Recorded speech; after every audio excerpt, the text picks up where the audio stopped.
Across the galaxy, stories moved faster than ships. In quiet taverns on desert moons, in marketplaces where alien traders shouted prices, and in the dark corners of long voyages, whispers of humans were told. They were never presented as fact. They were always spoken like an old song, half true, half lie, a way to pass the time during the endless stretches of space. Children leaned closer to the fire lamps when an elder spoke the tale. Soldiers smirked when someone claimed to have seen a trace of them. Scholars rolled their eyes, calling it myth. Yet still, the story never died. The folktale always began the same way. Long ago, before the Council unified the great empires, there was a species unlike any other. They were small compared to giants like the Xerak or the Thornek, fragile compared to the armored bodies of the Krav, yet humans possessed something different. They were described as stubborn creatures, ones who never yielded, no matter the odds. In the stories, humans built ships not as large as others, but as dangerous as fire in a dry forest. Their weapons, it was said, could cut through the strongest shields. Their strategies were unpredictable, as if they thrived in chaos. No record in the Council archives confirmed such a race. The official historians claimed humans were only a warning tale. Do not grow too proud, the elders would say. Once there were humans who thought themselves above all, and they fell. The fall was always part of the legend, but no one could agree on how it happened. Some said humans destroyed themselves in endless wars. Others claimed they went too far into the black void and never returned. A few whispered they had been hunted down by the early council because they were too dangerous to be allowed to exist. Generations passed, but the folktales lingered. On mining colonies, when workers feared raiders, they spoke of humans appearing in the dark to punish thieves. Among smugglers, stories told of ghost ships moving without sound, their hulls black as the void, striking with precision.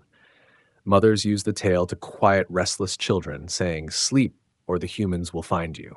It was both a warning and a comfort, depending on who told it. For the powerful, humans were a joke. High lords of alien courts dismissed the stories. To them, humans were nothing more than a tool to control the weak. A phantom enemy, they called it, a shadow for frightened minds to imagine. But deep inside, even the proudest rulers could not explain why the stories had never faded. Myths usually died when proof failed to appear, but this one stayed alive like an ember refusing to go out. Old star maps sometimes showed marks of battles with no record of who fought. The wreckage in those regions was strange, unlike any known design. Scholars argued over it. Some said they belonged to forgotten experiments. Others claimed they were human. The Council always brushed those claims aside, sealing away archives that hinted at truths best left hidden. Ordinary people did not care for archives. They believed what they saw and what they heard. And what they heard was that somewhere, out there in the silent dark, humans might still exist. Pilots told each other tales during long shifts. They said human ships never appeared on sensors until it was too late. Soldiers repeated that humans had eyes that glowed with fury, though no one could prove it. Traders swore that in the oldest ruins on fringe worlds, carvings of human warriors were still found, holding weapons unlike any seen today. Every story was slightly different, yet the core remained. Humans were not like other species. They were relentless. They were dangerous. They were survivors. The young listened with fascination. To them, humans were almost heroes, larger than life, the kind of figures that shaped destiny. To the old, they were warnings of a storm long past, never to return. But the galaxy is vast, and silence cannot erase memory. Even if no one truly believed, no one fully forgot either. In the slums of orbital stations, drifters claimed to have met humans.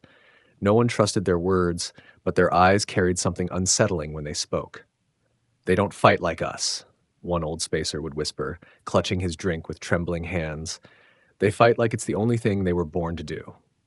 His voice would always fall quiet at that line, and the listeners would glance around, uneasy.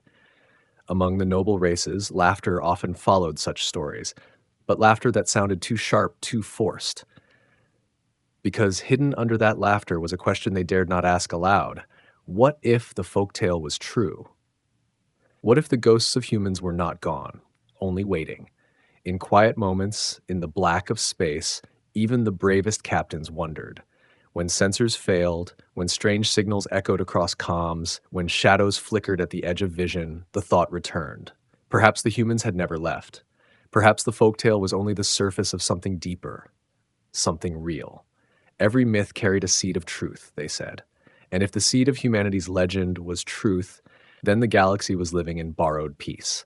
The folktale was not only a story, it was a shadow over the stars, a reminder whispered across centuries that silence could be broken at any time. And when it broke, nothing would be the same again. It began quietly, as such things often did. A single pirate fleet was found adrift near the rim of the Kelmar Belt. No distress signal, no survivors, no sign of battle except twisted metal drifting silently among the asteroids. The wreckage was strange, too clean, as if every ship had been cut open with a blade sharper than anything known. At first, the Council dismissed it. Pirates destroy themselves all the time, they said. Nothing unusual. But the whispers spread faster than official reports, and soon the story carried weight the Council could not control. In the following weeks, more strange reports arrived. A convoy of smugglers vanished without a trace, only for their wrecked ships to later be discovered in neat lines, floating lifeless in the void. The arrangement looked unnatural, like soldiers placed in formation even in death. No scavenger claimed the wreckage. No beacon explained what had happened. The silence of those ships unsettled even the boldest captains. Merchants began to mutter about a fleet that moved without sound. They called it the Ghost Armada. Smugglers swore that they had seen black silhouettes sliding between the stars, ships that appeared and disappeared without engines or signal trails. Some said they were enormous, larger than any known warship, while others said they were sharp and fast, cutting through fleets like predators in a sea of prey. No one could agree on the shape, but all agreed on the silence. They moved like shadows. Alien officials laughed, but their laughter was thin. They ordered patrols to search the sectors where the sightings were reported, yet those patrols never found anything except cold space. Still, unease grew. Even disciplined navies could not dismiss the fear spreading through their soldiers. Young recruits whispered at night about humans, connecting the new rumors to the old folk tales. Officers barked at them for such nonsense, but the fear remained. On the mining world of Trakos 5, an entire defense squadron went missing after sending a brief broken transmission. Unidentified. Weapons fire. Not ours. Then nothing. The Council declared it an accident, blaming reactor failure, but the workers of Trakos 5 told the story differently. They said ships of black steel came out of the darkness, silent and merciless. The miners who fled in escape pods swore they saw markings on the hulls, symbols they could not understand, etched deep into the metal. Their testimony was dismissed as stress and fear, yet their eyes told another story. Trade routes shifted as merchants avoided the rim sectors. Insurance rates rose to unbearable levels, and poorer colonies were left starving because convoys refused to risk the journey. The Council tried to calm the markets, but even the richest traders pulled their fleets back. No profit was worth facing ghosts. This economic ripple was more dangerous than any pirate fleet, because fear itself was a weapon, and it was spreading unchecked. Rumors carried details that felt too real. Survivors spoke of weapons that fired without light, leaving only silence and wreckage behind. They said no alarms were triggered, no shields detected impact, no warnings before entire ships split apart. Others claimed to have seen crewless drones sweeping through wrecks, collecting data, then vanishing as if they had never been there. None of these accounts were proven, but they spread quickly, and every retelling added more fuel to the fear. Governors of outer colonies petitioned for more defense forces, but the Council stalled. No evidence, no action, they said, but even in their tall chambers, cracks of worry began to show. Reports came too often now to be ignored. Different empires, far apart from one another, described the same kind of events. Fleets disappearing, ships destroyed, wreckage found cold and clean. The pattern was impossible to deny, though officials tried to paint it as coincidence. Among ordinary people, the folktale resurfaced in full strength. Street vendors in the markets began selling carvings of human warships, black and sharp, as charms to ward off the darkness. Children repeated the tales with new energy, saying, "The humans have returned, and they are angry." The whispers of old legends no longer felt distant, they felt like warnings. In quiet bars where captains gathered, the stories turned into arguments. Some swore it was just a new pirate weapon. something experimental. Others insisted it was the humans returned from the shadows. The oldest spacers said nothing, only sipped their drinks with haunted eyes, as if remembering things they dared not speak aloud. Even the criminal underworld, which rarely feared anything, began to act differently. Smugglers canceled routes. Crime lords shifted their operations away from suspected zones. When the lawless grew afraid, the lawful took notice. Fear was no longer contained at the edges of the galaxy. It was creeping toward its heart. The council's silence became a mistake. The more they dismissed the reports, the stronger the rumors became. Ordinary people trusted each other more than they trusted officials, and the tales carried a consistency that was difficult to ignore. Again and again, survivors described ships that came without warning, struck with impossible power, and vanished like smoke. And again, they used the same word to describe them: silent. The galaxy was beginning to divide. Some wanted to believe it was just myth, nothing more. Others began to prepare in secret, reinforcing their colonies, building weapons, whispering alliances. And in every hall, from the poorest colony to the richest capital, one question hung unspoken in the air. If the silent fleet was real, and if it truly belonged to humans, why had they returned after all this time? The folktales had always spoken of humans as restless, as fighters who never stopped. If that was true, then the galaxy's peace had always been built on borrowed time. These strange events were not just accidents or coincidences. They were signs, like cracks forming in the surface of calm waters before the storm erupts. And for those who had studied the legends closely, the truth was beginning to feel unavoidable. The silence of centuries was ending, piece by piece, in broken fleets and haunted survivors. Something long forgotten was moving again in the dark, and it was watching the galaxy with patient eyes. The uneasy stirring was not just rumor. It was the first heartbeat of something vast, something that would not stop once it began. The Xerac Empire had always believed itself untouchable. Their fleets stretched across entire sectors, their soldiers marched with discipline, and their leaders ruled with iron pride. For generations, they had crushed rebellions, scattered pirates, and bent smaller worlds to their will. To them, rumors of ghost ships were nothing more than superstition carried by weak minds. The Xerac Admiralty laughed at the idea of humans, calling them fairy tales. But laughter faded the night their border patrol vanished. The patrol had been routine, nothing special. A squadron of 8 warships cruised along the edge of Xerac territory, their hulls glowing with the blue light of shield generators. The commander, a battle-hardened captain named Korsk, considered it a dull assignment. His crew, bored from weeks of empty space, played games and traded stories to pass the time. Nothing unusual ever happened in this sector. The silence of deep space was their only companion. Then the silence broke. The first sign was a flicker on the sensors, something moving against the void far beyond their range of weapons. The crew dismissed it at first, thinking it a sensor glitch. But then it appeared again, sharper, closer, as if a shadow had taken shape.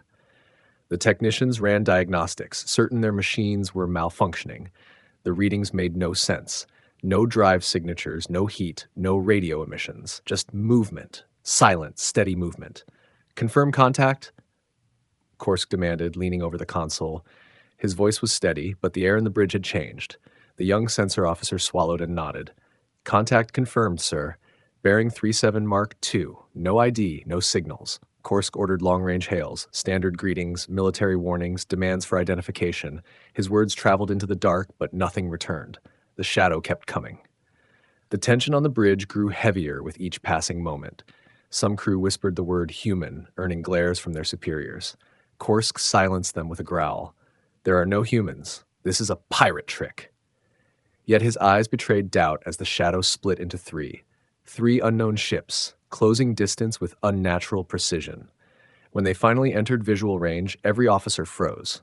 The ships were unlike anything in the Xerac databases. Sleek, black, their hulls reflecting no light. They looked like blades drifting through the stars. No banners, no markings, no signs of life. The emptiness of their design was more terrifying than any weapon. They felt wrong. Korsk barked orders. Weapons were charged, shields raised, fighters prepared. The Xerac fleet had fought countless battles, but none against enemies like this. Still, discipline held. The ships moved into formation, ready to crush whatever dared to challenge them.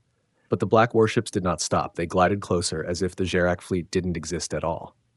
"Final warning," Kursk roared across the comms. "You are entering restricted space. Identify yourselves or be fired upon." Silence answered him. And then the attack came. It happened faster than anyone could comprehend. No flash of energy, no beam of light, just sudden destruction. The lead Gerak cruiser split apart as if invisible hands had torn it open. One moment it was whole, the next it was a drifting carcass spilling fire and bodies into the void. Panic erupted on the bridge. Officers shouted, weapons fired wildly, but nothing touched the black ships. The Gerak cannons unleashed storms of plasma, bright waves of energy lighting up the darkness. Yet the enemy ships cut through it all untouched. It was as if the weapons passed through empty space. Shields flared, systems screamed, and another warship was ripped apart without warning. One by one, Gerak ships died, not in explosions of glory, but in silent surgical killings. Kursk shouted commands, his voice breaking with fury. Evasive maneuvers, flank them, fire everything. But no matter what the Gerak did, the enemy moved faster, smoother, like predators dancing around clumsy prey. Their attacks left no signature, no trace, just death. In the chaos, the communications officer managed to send out a distress signal. It was fractured, full of static, but a few words escaped into the galaxy. They are real. The message cut off as the flagship shuddered under impact. Sparks rained from the ceiling, consoles burst into flame, and the crew screamed as the ship tore apart. The last thing Kursk saw was one of the black ships sliding past his viewport, close enough for him to see strange etchings along its hull. They looked like scars, marks of battles long past, carved deep into the steel. For a heartbeat, he thought he saw movement, shadows within shadows, figures watching from behind armored glass. Then the flagship split, and the void swallowed him. When the Gerak patrol failed to report in, the Empire assumed pirates were to blame. Days later, fragments of the wreckage drifted into neighboring systems, carried by the currents of space. Alien scavengers found the ships, broken cleanly as if sliced by giant blades. What unnerved them most was the silence. The black boxes, the logs, the records, all wiped clean. Nothing remained except the single fractured transmission. The news spread across the galaxy like fire. Officials tried to silence it, but they failed. The recording of the message passed from one world to another, whispered in alleys and shouted in bars. They are real. For the first time in centuries, the word human was not a joke. It was a warning. The Gerak Empire sent larger fleets to the region, determined to prove strength. But many in the galaxy no longer laughed at the stories. The unease of colonies, the rumors of ghost fleets, the folktales of humans, all of it felt different now. Something had shifted. The Council tried to calm the growing panic. They declared the Gerak patrol's loss an accident, blamed pirates again, and erased the official record of the message. But it was too late. The seed had already taken root. Across the galaxy, beings whispered in fear, in wonder, in disbelief. If humans were real, if they truly had returned, then the silence of centuries had ended, and everyone knew the galaxy would never be the same again. Every star system seemed to hold its breath. After the Gerak patrol vanished, fear traveled faster than light. Colonies that once laughed at the stories now spoke in whispers. Traders who used to boast about their courage began changing their routes, avoiding sectors where the ghost ships had been seen. Even smugglers, who feared nothing, moved carefully. The galaxy was alive, but it felt as though silence had spread everywhere, waiting for something no one could stop. Governors on distant worlds ordered their defenses strengthened. Orbital cannons that had gathered dust for decades were repaired and tested. Planetary shields, once used only for ceremonial displays, were brought back online. Mining colonies that never worried about war suddenly began training militias. The soldiers were not truly ready for a battle with ghosts, but they prepared anyway, as if preparing could keep fear away. In the great cities of the inner worlds, the story of the humans became a daily conversation. Markets buzzed with rumors. People asked the same questions again and again. Were the folktales true? Were the humans alive all along, hiding in the dark? And if they were alive, what did they want? Fear mixed with curiosity. For some, the idea of humans was exciting, like meeting a legend come alive. For most, it was terrifying. Legends of war were not the kind people wanted to meet face to face. Alien historians scrambled to find answers. They searched the old archives, hunting for records long forgotten. They opened dusty vaults filled with scrolls, data crystals, and star maps. What they found gave no peace. Records of ancient battles with no names, scars on planets that had never been explained, ruins left behind by enemies no one could identify. The historians whispered among themselves that these were not coincidences. They belonged to the humans. One historian, an old Tsar scholar named Relkin, stood before the council and read aloud from a crumbling record. It described ships that struck without warning, soldiers who fought with fire in their eyes, and commanders who never surrendered. They were real, Relkan said, and they were feared. His words were quickly silenced by angry counselors, but the damage was done. The chamber had grown quiet, every delegate staring into the dark corners as though humans might walk in at any moment. Merchants across the galaxy demanded answers from their leaders. They asked if the trade lanes were safe, if the rumors were false, if the council was still in control. The council repeated the same phrase: "There is no proof."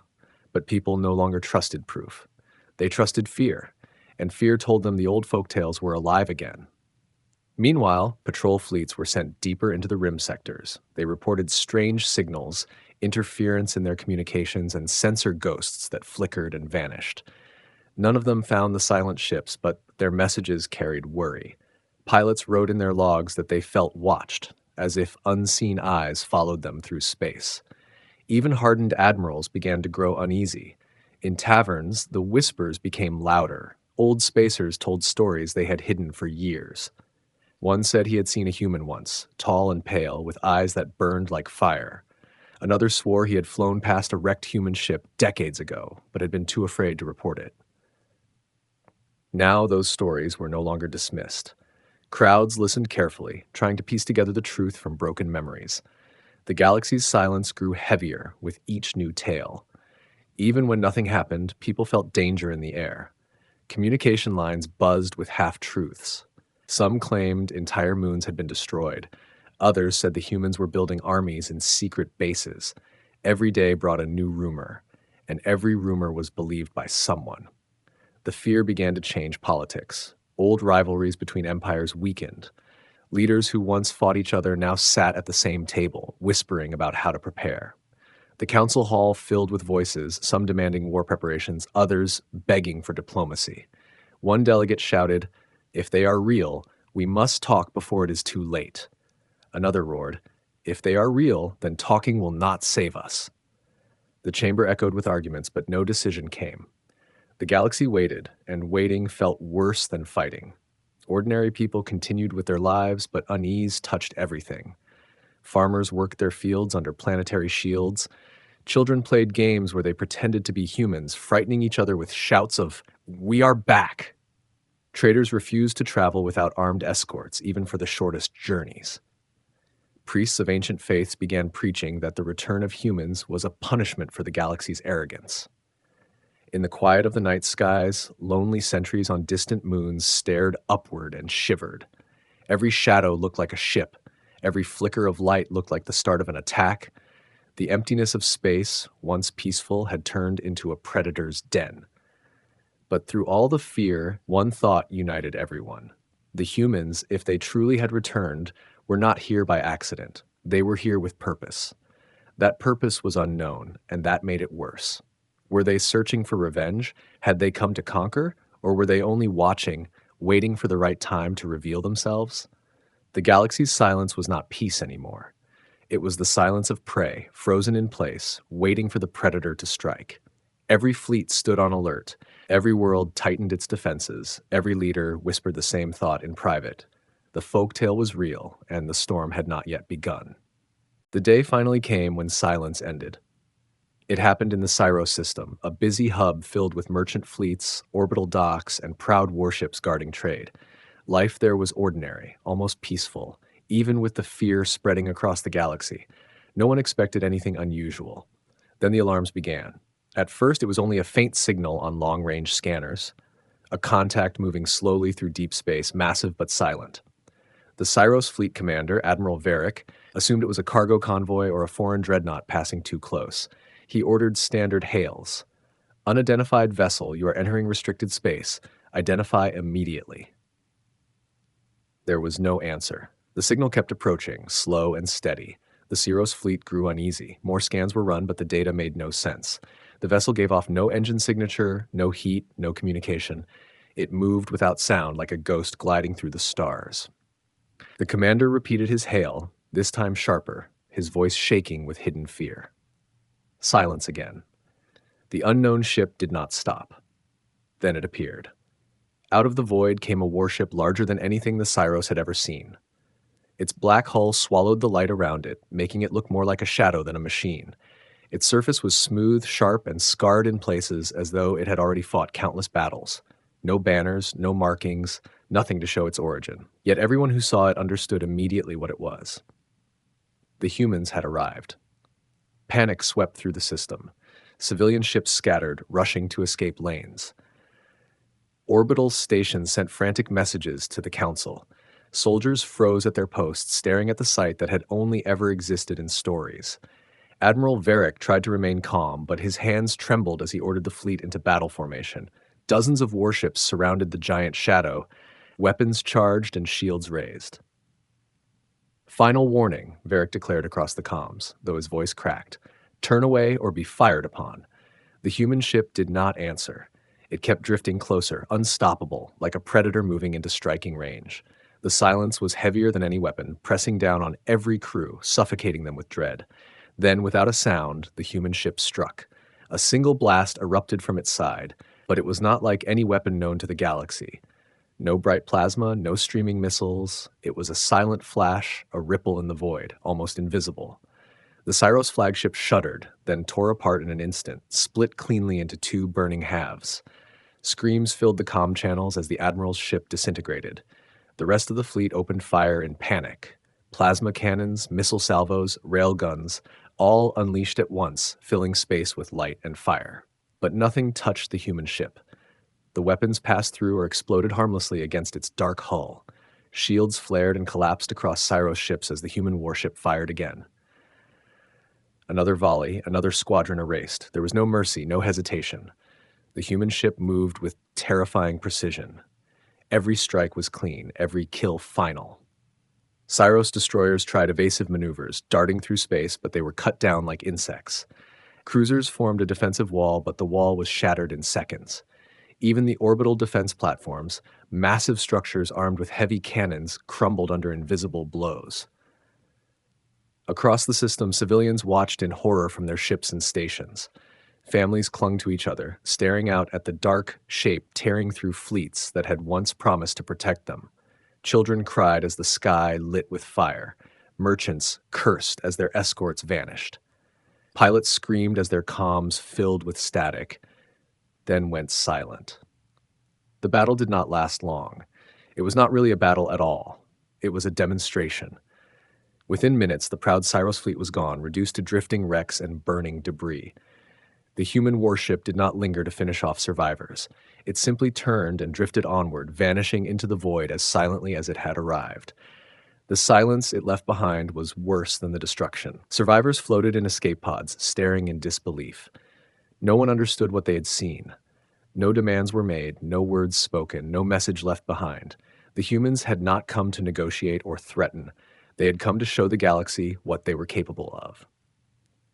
The Council received the reports hours later. At first, they refused to believe. They claimed the Cyros fleet had suffered an accident or been ambushed by pirates. But then the recordings began to spread. Footage from ship cameras showed the dark warship in full detail, cutting through fleets with weapons no one could explain. The Council could not deny it anymore. The folktale was real.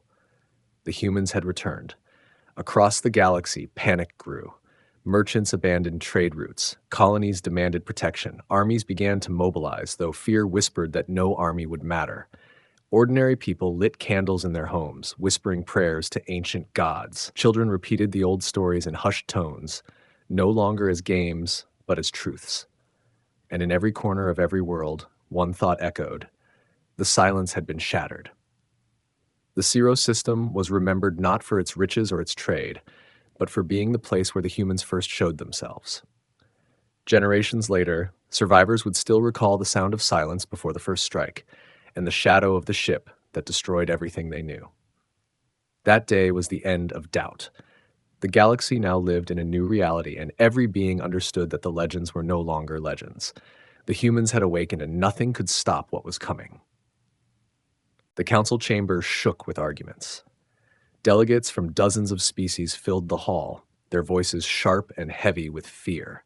News of the Syro system had spread like fire through dry grass, and the images of the black warship destroying an entire fleet could no longer be dismissed. For centuries, humans had been nothing but a folktale, but now their ships were real, their weapons undeniable, and their silence more terrifying than any words. Some counselors demanded immediate action. "We must unite our fleets," shouted a tall Gerak representative, slamming his clawed hand against the table. "If they are left unchecked, they will conquer system after system until nothing remains.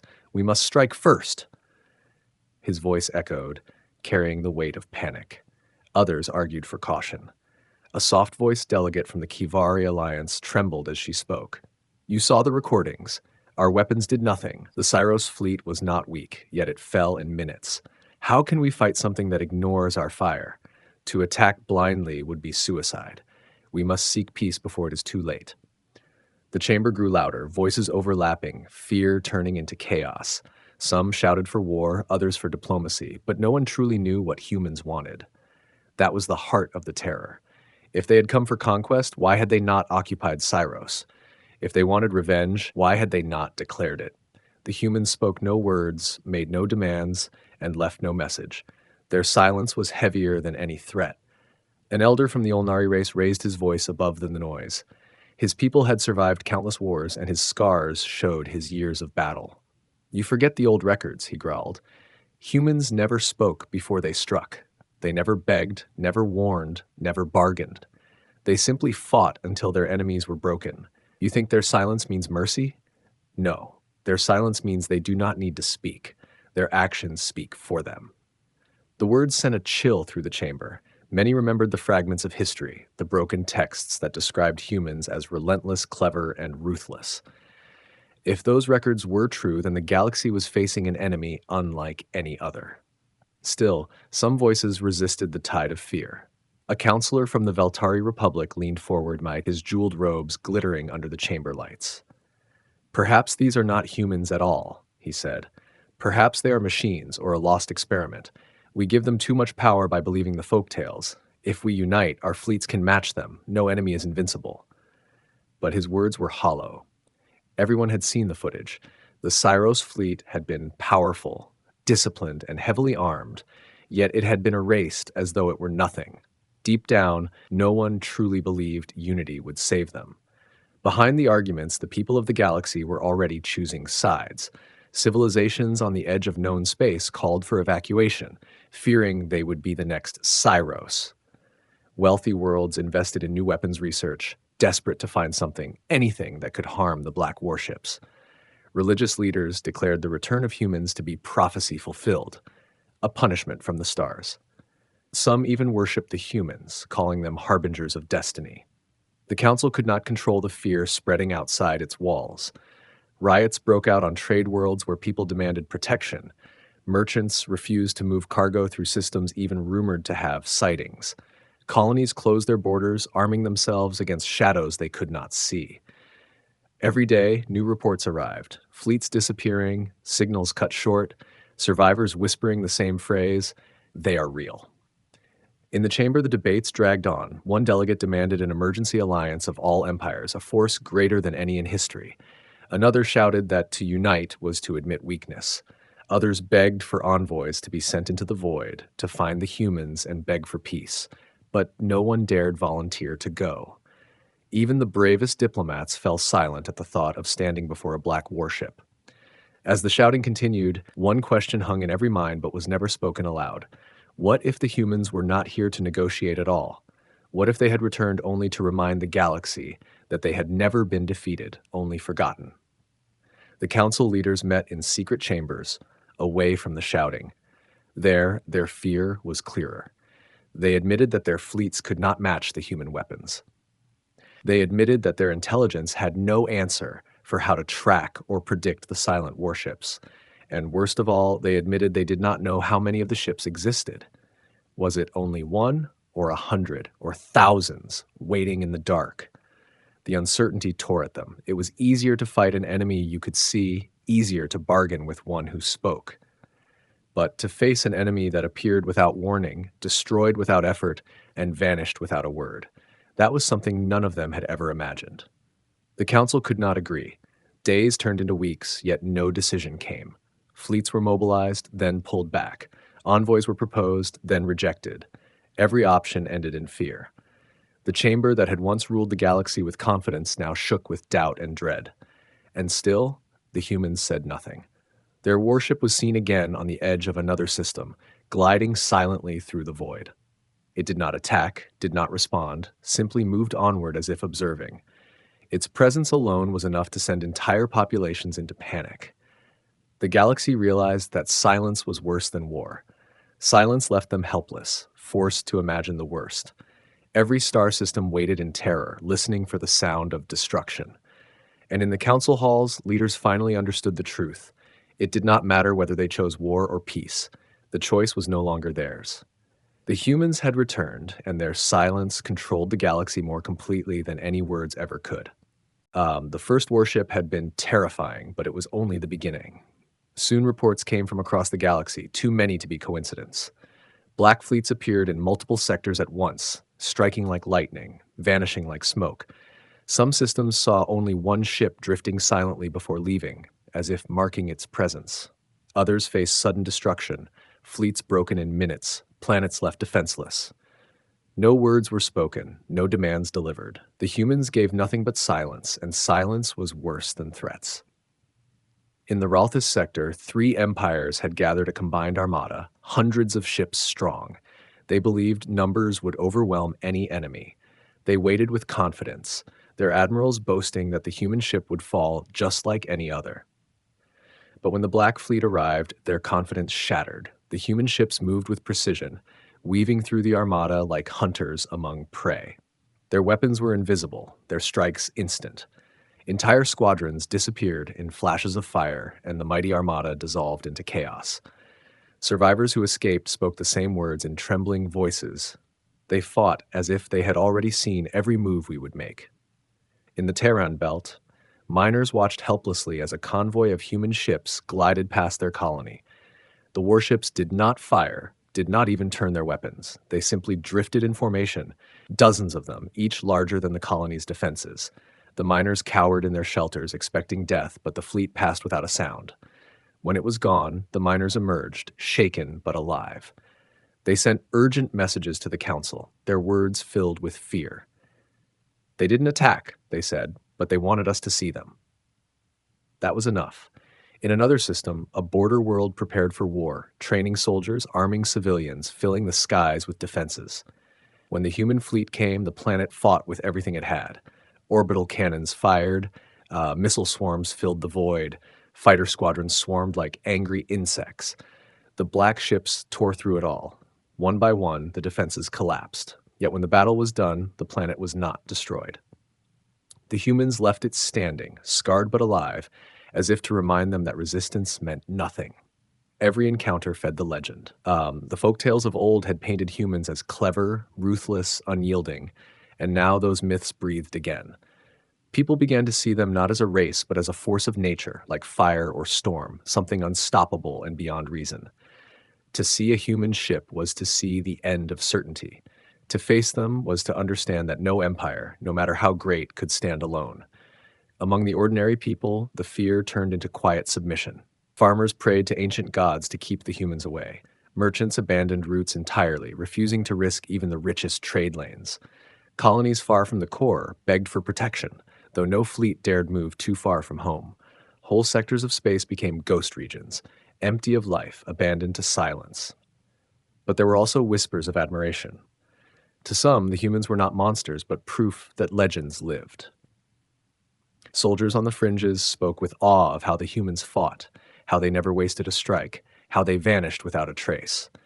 Even some young captains admitted, in secret, that part of them wished to stand beside such power rather than against it. The myth of humanity was changing from fear alone to something more complex, fear mixed with respect. The council, however, remained paralyzed. Every new report deepened their confusion. The humans destroyed fleets but spared colonies.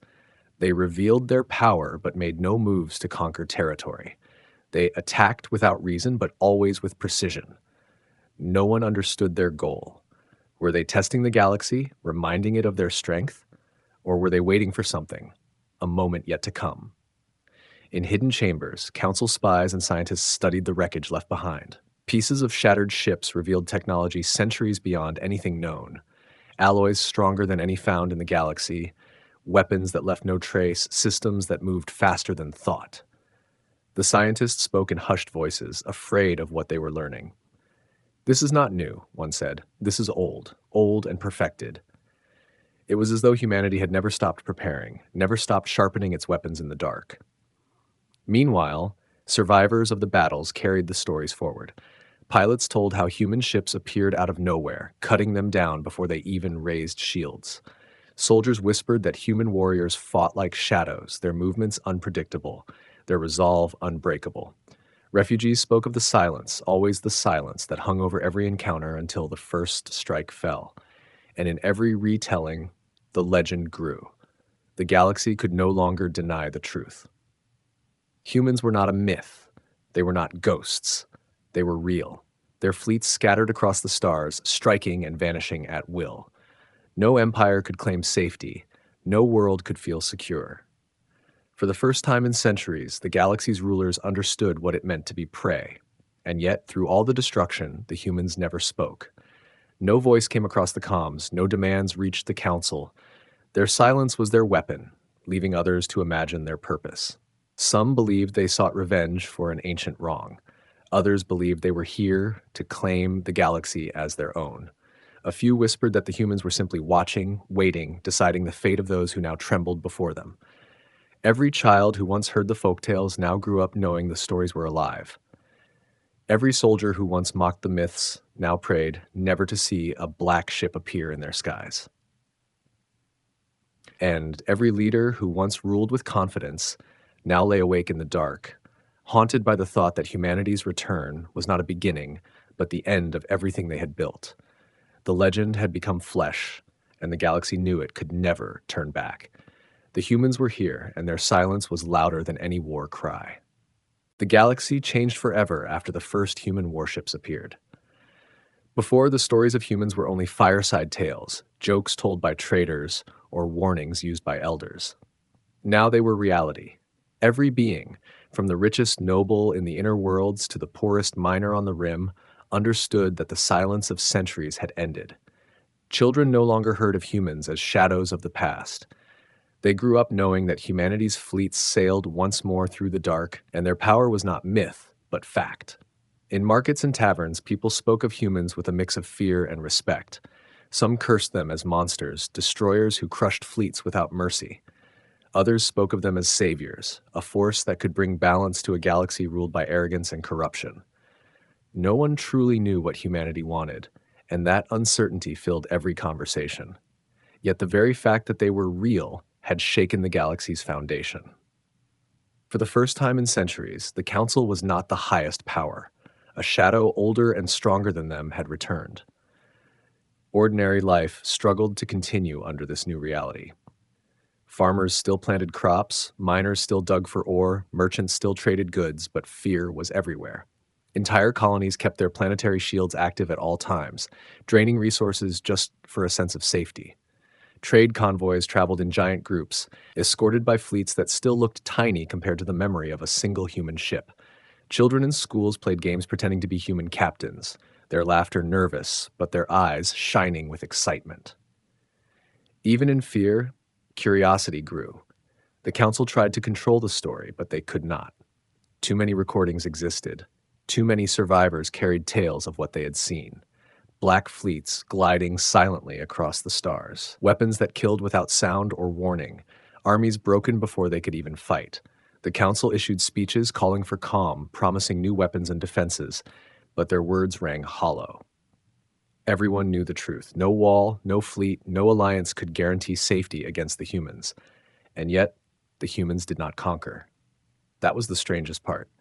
They struck fleets, they erased defenses, they revealed their power, but they did not occupy planets or enslave populations. They left ruins, fear, and silence, but they never claimed territory. To many, this was more terrifying than conquest. If they did not want land, if they did not want tribute, then what did they want? What purpose drove them to return after centuries of silence? The question haunted every ruler and every citizen alike. Across the galaxy, faiths twisted to explain the humans. Some priests declared them demons returned to punish arrogance. Others praised them as chosen guardians, sent by fate to humble the council. Entire cults rose in their name, building shrines decorated with black steel, chanting prayers for mercy. Even those who mocked religion before now lit candles at night, whispering wishes into the dark. Fear made believers of them all. The survivors of battles carried the weight of living proof. Pilots who had faced the black ships spoke with haunted eyes, saying the humans fought as if they knew the future, as if every maneuver had been rehearsed 1,000 times. Captains described the hopelessness of unleashing entire arsenals only to watch them fail. Soldiers told of escape pods drifting in silence, waiting for death, only to realize the humans had spared them. Every story spread, shaping the galaxy's understanding. Humans were not just warriors. They were something greater, something beyond comprehension. In the shadows of politics, some leaders began to think differently. If the humans could not be defeated, perhaps they could be followed. Whispers spread of empires sending secret envoys into the void, trying to find the humans, not to fight them, but to serve them. Ambitious rulers dreamed of standing beside the legends, sharing in their power. Others plotted to betray the council, believing that submission to humans was the only path to survival. Unity cracked, fear driving rulers into desperation. But no matter what the leaders planned, the truth was the same. The galaxy no longer belonged fully to the council or its empires. Every decision, every movement, every war was now made with the humans in mind. They were the unseen judges above all, their silence shaping the future more than speeches or battles ever could. For ordinary beings, life became a balance of fear and wonder. Parents told their children the old tales with new meaning, no longer as fantasy, but as lessons in survival. Traders kept charms shaped like human ships, believing they could protect against attack. Soldiers trained harder, but always with the knowledge that no training was enough. The humans had become the center of the galaxy's imagination. In time, a strange acceptance grew. The galaxy realized that humanity's return was not temporary. The old folktales were now the present. Humans had survived when everyone thought them extinct.